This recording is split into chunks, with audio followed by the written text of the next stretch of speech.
Hello everybody, my name is Erwin is Agustin, 26 years old, a Roman Catholic, single, and currently living in Pangasinan, Philippines.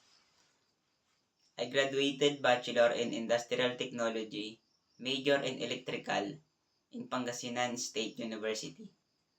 I am a registered Master Electrician and I have in situ in electrical installation and maintenance. I am experienced electrician with more than 5 years of hands-on experience in installing, maintaining, troubleshooting, and ensuring compliance with safety standards. My main areas of expertise are electrical wiring, troubleshooting, installation of motor controls, control panels, and maintenance. I have also experience in motor and pump installation, low to medium voltage electricity, power distributions, transformers, fire alarms, and operating generator.